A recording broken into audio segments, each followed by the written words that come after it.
কি নাম দাদা? মাছ যা ব্যবহার ভালো। কাছো পান নকটা নিজে পালাই দেয় না, বাইর করে নিজে উঠা লিজিল মোর বেটি তখন নিজে আত্মহত্যা হয়নি।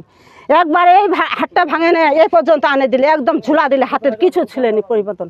তখন মোর বেটি মোর বাসাত লেগনু জেলা পাহান ভাঙে দিয়েছিল। তখন মোর বেটি কষে কচু বেটি কি হয়ে যায়, কত মাটি বল পাহাড় পরে গেনু, পাড়া ওইটা ভাঙে গেছে।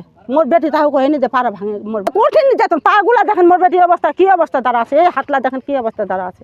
বিচার পরিবারটার ফাঁসি চাই, পরিবারটার ফাঁসি চাই। 3-4 দিনটা ঝগড়া, মেয়েরা বাজার ঘাট দেয় না, মানুষের বাড়ি কাজ করে খায়। 12টা কিংবা 12:30 এর ভিতরেই আমরা সবাই জানতে পারি যে এই পাশে এই দেলোয়ার নামে ওর ওয়াইফ মৃত অবস্থায় ভুট্টা ক্ষেতের ভিতরে পড়ে আছে। এটা হচ্ছে গ্রাম ইউনিয়ন হচ্ছে আউলিয়াপুর, গ্রাম হচ্ছে ভাটগা। আমি শহরে ছিলাম, শহর থেকে আসে দেখি যে লাশ পড়ে আছে, মুখ ঢাকা ছিল, পরে থাকতে দিয়েছে, কাপড় দিয়ে ঢাকা ছিল, এইটুকুই। যে 6 নম্বর আউলিয়াপুর ইউনিয়নস্থ ভাতগাঁও কবিরাজপাড়া পশ্চিমপাড়া একটা মহিলার লাশ ভুট্টা খেতে রয়েছে।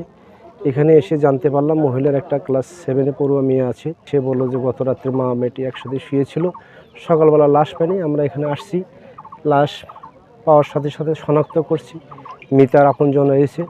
ইতিমধ্যে আমার ঊর্ধ্বতন কর্তৃপক্ষকে বিষয়টি জ্ঞাত করছি। সিআইডি টিম এবং পিবিআই সহ সকলে এসে সহায়তা করছেন, আইনের প্রক্রিয়াধীন আছে। আমরা বাকি কার্যক্রম আইনগতভাবে করব। ধন্যবাদ।